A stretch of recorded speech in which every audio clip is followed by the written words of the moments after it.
To module 3 of this course. इस course में हम सिखाने वाले हैं आपको, इस मॉड्यूल के अंदर सिखाने वाले हैं कि किस तरीके से अपनी ब्रांडिंग कर सकते हो, अपना बिजनेस शुरू कर सकते हो सोशल मीडिया के थ्रू। अब बिजनेस शुरू करने से पहले आपको अपना एक पेज बनाना पड़ता है, वो इंस्टाग्राम पे, शॉपिफाई पे या कहीं पे भी बना सकते हो। वो पेज लोग देखते हैं आपका, उस पेज के थ्रू आप अपना बिजनेस प्रमोट करते हो और उस पेज के ऊपर लोग आके आपसे चीज़ें खरीदते हैं और आपको लाइक्स, कमेंट, ये सारी चीज़ें देते हैं। अब अगर आपकी ऑडियंस इंस्टाग्राम पे है तो आप वहाँ पर पेज बनाओगे, अगर शॉपिफाई पे है ड्रॉप शिपिंग के लिए तो वहाँ पर, फेसबुक पे, वहाँ या फिर यूट्यूब पे। तो पिछले मॉड्यूल के बाद आपको ये चीज़ पता लग गई होगी कि आपकी कौन सी नीश है, टारगेट ऑडियंस कौन सी है। और अगर अभी तक भी नहीं पता लगी है तो आप हम लोगों को डीएम कर सकते हैं, one on one call book कर सकते हैं, वीकली लाइव क्यूएनए के अंदर आ सकते हैं। और जी हाँ, जो एक्टिविटी आप लोगों को करने के लिए बोली थी वो बहुत कम लोगों ने सबमिट करी है, तो मेक श्योर करिएगा कि सारे लोग वो एक्टिविटी मेन पेज पे सबमिट करें, ताकि सारे लोगों को आपके काम के बारे में पता लगे और आप लोगों से बातें करना शुरू हो जाए। तो आ जाते हैं हम इस स्लाइड पर, जहाँ पर हमें दिख रहा है सबसे पहली स्लाइड है मॉड्यूल 1। मॉड्यूल 3 की सबसे पहली स्लाइड है building your foundation, setting up the essentials. तो सबसे पहले अपने बिजनेस को शुरू करने के लिए आपको अपनी फाउंडेशन बनानी पड़ेगी, जिसको कहते हैं आपका लैंडिंग पेज या मेन पेज। अब आप लोगों को एक चीज़ समझनी है कि अगर आपका बिजनेस मेकअप का है, कपड़ों का है, कंटेंट क्रिएशन का है या ड्रॉप शिपिंग का है, आपको अपने बिजनेस के लिए एक मेन पेज चाहिए होगा जहाँ पे लोग आपके बिजनेस को देखेंगे। अब ये चीज़ आप लोगों को डिसाइड करनी है कि Instagram, Facebook, TikTok, social media कौन सा चुनना है या ड्रॉप शिपिंग के लिए कौन सा स्टोर चुनना है। अब आप यहाँ पर जाके देख सकते हैं कि शॉपिफाई का जो स्टोर है वो ड्रॉप शिपिंग के लिए नंबर 1 स्टोर है, जहाँ पर लोग अपना स्टोर बनाते हैं और ड्रॉप शिपिंग का काम शुरू करते हैं। वैसे ही इंस्टाग्राम का जो स्टोर है वो आप अपने बिजनेस और कंटेंट क्रिएशन के लिए यूज़ कर सकते हो, जैसे मैं करता हूँ। तो मेक श्योर करिएगा कि अब तक आपको पता लग चुका है कि कौन सी नीश है और कैसे आपको टारगेट ऑडियंस को अपनी टारगेट करना है। तो आ जाते हैं स्लाइड पे, जहाँ पे लिखा हुआ है कि ब्रांडिंग आपकी बहुत इंपॉर्टेंट चीज़ होती है। अब मेक श्योर करिए कि ब्रांडिंग आपको समझ आ रही हो। ब्रांडिंग का मतलब होता है कि ऑडियंस आपको किस नज़रिए से देखती है, आपका ब्रांड किस नाम से जाना जाता है, किस कलर फॉन्ट में आपका ब्रांड है और आपका ब्रांड किस चीज़ के लिए खड़ा होता है। अब फॉर एग्जांपल जैसे नाइकी है, नाइकी का ब्रांड हमेशा स्पोर्ट्स और एथलीट्स के साथ ही जाना जाता है। नाइकी के जूते देखते ही आप समझ जाओगे athletic performance and their tagline just do it. तो फॉर एग्जांपल चलते हैं मेरे पेज पर, जहाँ पे आप क्लियरली देख सकते हो कि मेरा पेज बिजनेस रिलेटेड कंटेंट से अब भर चुका है, जिसके अंदर मैंने अपनी कलर थीम भी रख रखी है, रेड, वाइट और कलरफुल, ऐसे ही आप मेरे फ्रेंड के अगर पेज पर हम जाके देखते हैं तो इनका भी पेज बिजनेस रिलेटेड कंटेंट है। तो इनका जो लेआउट है वो मेरे से ज़्यादा बेटर है। तो अगर आप यहाँ पर देख पाएँ तो इनका नाम है कोमिल गुजेरा और ये रोज़ बिजनेस का कंटेंट डालते हैं। तो ऐसा आपको एक ना एक फ़ॉन्ट, एक ना एक कलर चुनना पड़ेगा, जिसकी वजह से आपका पेज स्टैंड आउट करेगा और ऑडियंस आपके पेज पे ज़्यादा देर तक रहने के चांसेस हैं। सेम विद माय पेज, जिसके अंदर आप देख सकते हैं कि ऑडियंस के लिए कनेक्शन बनाया जा रहा है, बिजनेस बताया जा रहा है और इंटरनेशनल स्टूडेंट्स पे बहुत ज़्यादा फोकस है। तो मेक श्योर करो कि आपके पास अपना एक ब्रांड है, कलर है, फ़ॉन्ट है, लेआउट है।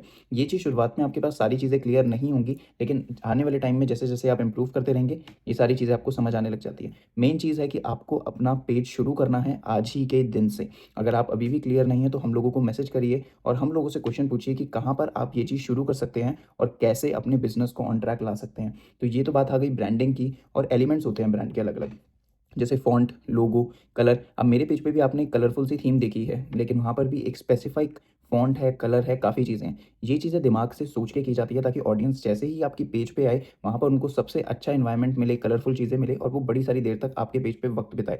जितना ज़्यादा वो आपके पेज पे रहेंगे, उतना ज़्यादा चांसेस आपका प्रोडक्ट खरीदने में, आपके बिज़नेस को हेल्प करने में होगी। ब्रांडिंग बहुत ज़्यादा इंपॉर्टेंट होती है, क्योंकि आप जाने जाते हो आपके ब्रांड की वजह से। अब ब्रांड, हम यहाँ पर पर्सनल ब्रांड को बोल रहे हैं कि आप एज़ अ पर्सन क्या चीज़ प्रमोट करते हो, क्या चीज़ें आपको पसंद है, उसी के बेसिस पे आपका बिज़नेस का ब्रांड बन जाता है। अब आपका ब्रांड हो सकता है इंटरनेशनल स्टूडेंट्स की मदद करना, आपका ब्रांड हो सकता है बिज़नेस के बारे में या नेल आर्ट के बारे में बातें करना, आपका ब्रांड हो सकता है मेकअप या फिर इंटीरियर या फैशन डिज़ाइनिंग के बारे में बात करना। तो अपना ब्रांड आप लोगों को खुद चुनना है, जिसका फ़ॉन्ट, कलर, लेआउट भी आप लोग पता कर सकते हैं और ट्रायल एंड एरर मेथड के बाद आप एक चीज़ पर पक्का कर सकते हैं कि ये वाला ही मैं चुनूँगा और इसके साथ ही मैं आगे जाऊँगा। आ जाते हैं अपनी स्लाइड 3 पे, जिसके ऊपर लिख रखा है setting up your online presence. अब देखो, ऑनलाइन प्रेजेंस अगर इस 2025 में आपकी नहीं है तो बिज़नेस बड़ा मुश्किल होता है स्केल करना through only word of mouth. Content आपको ज़रूरत पड़ेगी रेगुलरली अपने पेज पर डालने की, चाहे आप कर रहे हैं ड्रॉप शिपिंग, नेल आर्ट या फिर कोई भी मेकअप, कुछ भी कोर्स आप कर रहे हैं। रेगुलरली कंटेंट डालने की वजह से आपका कंटेंट ऑडियंस के पास तक पहुंचता है और आने वाले टाइम में आपका सेल्स और बिजनेस इंक्रीज होने के बहुत चांस होते हैं ऑनलाइन प्रेजेंस की वजह से। अब आ जाते हैं क्रिएट अ वेबसाइट या फिर ड्रॉप शिपिंग या फिर कोई भी अगर आप काम कर रहे हैं, तो डिफरेंट डिफरेंट सर्विसेज हैं जहाँ पर जाकर आप अपनी वेबसाइट बना सकते हैं। फॉर एग्जांपल, हम जैसे बात कर रहे थे कि अगर आप ड्रॉप शिपिंग करते हैं तो शॉपिफाई जो है वो सबसे ज़्यादा फेमस और सबसे बड़ा स्टोर है जहाँ पर लोग ड्रॉप शिपिंग शुरू करते हैं। सेम बड़ी सारी सेम बड़ी सारी प्लेटफॉर्म्स हैं। जैसे अगर आपको लोगों को सिखाना है कि किस तरीके से आप उनका ऑनलाइन बिजनेस ग्रो करें, तो you can use school app like we are using, और यू कैन यूज़ वॉप ऐसी बड़ी सारी वेबसाइट्स हैं जिनके बारे में आपको रिसर्च करके पता लग जाएगा कि कौन-सी वेबसाइट आपके बिज़नेस के लिए बेस्ट है और कहाँ से आप अपना बिज़नेस प्रमोट कर सकते हैं। ऑप्टिमाइज़िंग सोशल मीडिया प्रोफाइल्स। अब देखो ये चीज़ की बात हमने पहले भी कर ली है कि किस तरीके से आप सोशल मीडिया की प्रोफाइल को ऑप्टिमाइज़ कर सकते हो। अब इसका एग्ज़ाम्पल ये हो सकता है कि मान लो कभी आप किसी के इंस्टाग्राम के पेज पे जाते हो और वो पेज का लेआउट जो होता है, हम अभी आपको एग्ज़ाम्पल भी दिखा देते हैं। फॉर एग्जाम्पल इस बंदे के हम पेज पर आए हैं जो मुकुल द मलिक नाम है। अब इनके पेज पे देख के क्लियरली पता लग रहा है कि ये इनका पर्सनल पेज है और यहाँ पर ये कोई भी वैल्यू प्रोवाइड नहीं कर रहे हैं अदर देन इनकी अपनी पिक्चर्स और इनकी अपनी वीडियोस। तो इस पेज की ग्रोथ होना बहुत मुश्किल है अनलेस एंड अनटिल ये कोई फेमस रॉक स्टार हैं या फिर फेमस मूवी स्टार हैं। लोग ज़्यादातर वैल्यू ढूंढते हैं। आप उनकी किस तरीके से मदद कर रहे हैं ऑडियंस को इस चीज़ से फ़र्क पड़ता है। तो एक एक तरीके की ब्रांडिंग ये हो गई जिसमें आप सिर्फ अपने आप को प्रमोट कर रहे हैं, जिसके बढ़ने के चांसेस कम होते हैं। लेकिन अगर आप लोगों को वैल्यू प्रोवाइड कर रहे हैं और रेगुलरली कंटेंट डाल रहे हैं जिसकी वजह से उनकी लाइफ में कुछ चेंज और बदलाव आ रहा है, तो ये चीज़ आपको ज़्यादा प्रॉफिट देती है और आपको ज़्यादा ऑडियंस तक पहुँचाती है। स्टेप 3 में अगर हम बात करें तो लेवरेज एसईओ बेसिक्स। अब एसईओ का मतलब होता है सर्च इंजन ऑप्टिमाइजेशन। इसका मतलब ये है कि जो भी चीज़ें या जो भी कंटेंट आप इंस्टाग्राम में डालते हो, इंस्टाग्राम को पता लग जाता है कि आपकी नीश कौन सी है और आप किन लोगों को दिखाना चाह रहे हो। अब फॉर एग्जांपल ये वाली वीडियो के अंदर मैंने क्लियरली लिख रखा है day 5 growing my business to 10K और मैंने हैशटैग भी डाल रखे हैं business Canada, Canada Brampton business tips, बहुत सारी चीज़ें डाल रखी हैं मैंने। तो इससे इंस्टाग्राम को पता लगता है कि मेरा कंटेंट किस चीज़ के रिलेटेड है बिजनेस के। तो इसको कहते हैं सर्च इंजन ऑप्टिमाइजेशन। सर्च मतलब जब भी कोई बंदा सर्च करेगा बिजनेस के रिलेटेड कंटेंट कनाडा के अंदर, तो बहुत ज़्यादा हाईली लाइकली चांस है कि उसको मेरी वाली वीडियो दिखा दी जाएगी। तो इसका मतलब होता है सर्च इंजन ऑप्टिमाइजेशन। तो आप अपना कंटेंट या कोई भी चीज़ कभी भी वेबसाइट्स पे डाल रहे हैं तो उसके साथ कैप्शन डालना और चीज़ें लिखना बहुत इंपॉर्टेंट है, जिसकी वजह से इंस्टाग्राम को और उस वेबसाइट को पता लगेगा कि आपका बिजनेस किस बारे में है और किस तरीके की ऑडियंस को ये वीडियोज़ और कंटेंट दिखाना है। स्लाइड 4। अगर दोस्तों आपके पास बिज़नेस प्लान नहीं है तो बहुत ज़्यादा आपको प्रॉब्लम होने वाली है। अगर आप अपने गट फीलिंग के साथ बिज़नेस करेंगे तो आने वाले टाइम में फेल होने के बहुत चांसेस होते हैं। एक बिज़नेस प्लान शुरुआत में कभी भी परफेक्ट नहीं होगा, लेकिन आपके पास एक प्लान होना ज़रूर चाहिए। प्लान होने की वजह से जैसे ही उसके अंदर कोई फेलियर्स या प्रॉब्लम्स आती हैं, आप उस प्लान को दोबारा से रीवैल्यूएट करके चेंज कर सकते हो। लेकिन अगर आपको क्लियरली पता है कि किस तरीके से अपने बिज़नेस को ग्रो करा जाए, तो उस चीज़ को कहेंगे बिज़नेस प्लान का होना। इसकी वजह से आपका बिज़नेस बहुत ज़्यादा अच्छी ग्रोथ पे जा सकता है और रेगुलरली अगर आप ट्रायल एंड एरर करके उसमें फिक्सेस कर रहे हैं और आगे बढ़ते जा रहे हैं, तो ये चीज़ आपके लिए बहुत अच्छी होने वाली है। तो बिज़नेस प्लान के अंदर सबसे मेन चीज़ है कि आपका गोल क्या है। अब मेरा गोल ये है कि मुझे इंटरनेशनल स्टूडेंट्स को मदद करना है कि कनाडा में किस तरीके से बिज़नेस करे जाएँ, तो मुझे पता है कि मेरा ये वाला बिज़नेस प्लान का गोल है। अब इस गोल के अराउंड मैं अपना कंटेंट बनाऊँगा, ब्रांडिंग करूँगा, सारी चीज़ें करूँगा जिसकी वजह से मेरा बिज़नेस ग्रो हो पाए। अब साथ के साथ अगर आपका दूसरा कोई बिज़नेस है जैसे नेल आर्ट है या ये सारी चीज़ें हैं, तो आपको पता होना चाहिए कि आपका जो गोल है वो किस ऑडियंस के लिए है और किसको मदद कर रहा है। उस चीज़ के बेसिस पे आप अपना कंटेंट डाल पाओगे रेगुलरली और आपकी उस ऑडियंस तक पहुँच पाएगा जिनको आपका कंटेंट देखना है। अगर फाइनेंशियल प्लानिंग पे बात करें बिज़नेस की, तो शुरुआती फ़ेज़ में आपको जो फाइनेंसेस होंगे वो ज़्यादा स्ट्रॉन्ग नहीं होंगे। तो आप अपने बजट के लिए 15 से $20 रख सकते हैं, जिसके अंदर आप ड्रॉप शिपिंग कर रहे हैं तो आपकी एड्स काउंट हो गई। अगर इंस्टाग्राम पे एड्स चलानी है तो उसके अंदर वो वाला बजट काउंट हो गया।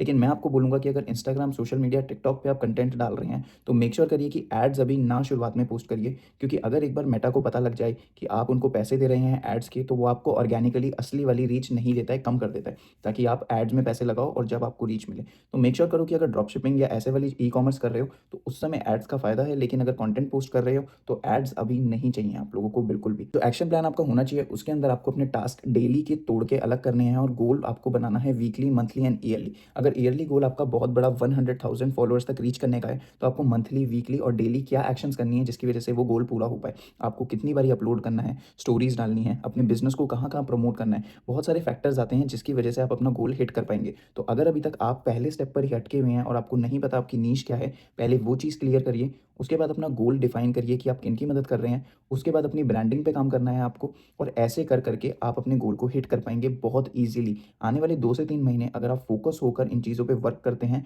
ट्रायल एंड एरर के साथ चेंजेस बना के अपने बिज़नेस प्लान को दोबारा से ट्रैक पर लाते हैं, तो 3 से 4 महीने के अंदर आपको पैसे कमाने से ऑनलाइन कोई भी नहीं रोक सकता है। अब अगर बात करी जाए टूल्स की जो आपको ग्रो कर सकते हैं आपके सोशल मीडिया बिज़नेस के अंदर, तो वो टूल्स हो गए आपके free tools mainly. For example Canva हो गया, कैपकट हो गया वीडियो की एडिटिंग के लिए, वर्डप्रेस हो गया कंटेंट स्क्रिप्ट्स बनाने के लिए। ऐसे बड़े सारे टूल्स आपको ऑनलाइन मिलते हैं जिनकी वजह से आप अपने कंटेंट को नेक्स्ट लेवल पे लेके जा सकते हैं। आज की डेट में अगर आप अपनी नेल्स की वीडियो डाल रहे हैं, मेकअप की या फिर बिज़नेस से रिलेटेड कंटेंट, तो आने वाले टाइम में किस तरीके से उस चीज़ को आप बेटर कर सकते हैं, आपको ये सोचना है। टूल्स को यूज़ करके, जो फ्री टूल्स हैं जिनमें आपका इन्वेस्टमेंट ना लगे, उनको यूज़ करके आप अपना सर्च इंजन ऑप्टिमाइज़ेशन, एसईओ और अपना जो कंटेंट है, जो आप डेली डाल रहे हैं, उसकी वैल्यू बढ़ा सकते हैं, जिसकी वजह से ज़्यादा ऑडियंस आपकी वीडियो देखती है और आपको ज़्यादा से ज़्यादा बिज़नेस मिलता है। तो मेक श्योर करिए कि ये ऑनलाइन के जो टूल्स हैं, इनको आप यूज़ कर रहे हैं अपने बिज़नेस को इंक्रीज़ करने में। साथ के साथ आने वाली वीडियोज़ में मैं आपको ये भी दिखाऊँगा कि किस तरीके से आप इन टूल्स को परफेक्टली यूज़ करें, ताकि आपको ऑडियंस की बहुत ज़्यादा रीच मिलेगी। तो ये हो गई बात हमारी ब्रांडिंग और बिज़नेस प्लान्स के बारे में, जो आपको चाहिए अपनी फाउंडेशन सेटअप करने के लिए।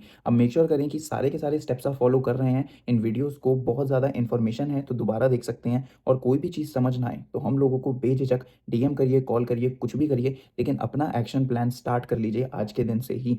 सारे के सारे tools, branding, font, colour, website, SEO, सारी चीज़ों में से कहीं पे भी अगर आपको डाउट होता है, तो you can DM us, watch this video again, और आपको अपने बिज़नेस को 3 से 4 महीने में ट्रैक पे लाने पे कोई भी नहीं रोक सकता है। मेक श्योर करिए कि ये फाउंडेशन सेट कर रहे हैं आप आज ही के दिन से, और आप लोगों के लिए एक एक्टिविटी मेरे पास है। अगर आपने ये वीडियो एंड तक देख ली है, तो आप लोगों को एक्टिविटी जो करनी है वो ये है कि आपको अपनी नीश, टारगेट ऑडियंस, किस तरीके से ब्रांडिंग करेंगे, ये सारी चीज़ें डेटा लिख के अपने मेन पेज पर डालनी है। अगर आप अभी तक भी कंफ्यूज्ड हैं, तो हम लोगों को मैसेज करिए, मैं बार-बार बोल रहा हूँ, ताकि आप लोग वीडियोज़ के नीचे दब के, परेशान होके एक्शन ना लें और पीछे ना रह जाएँ।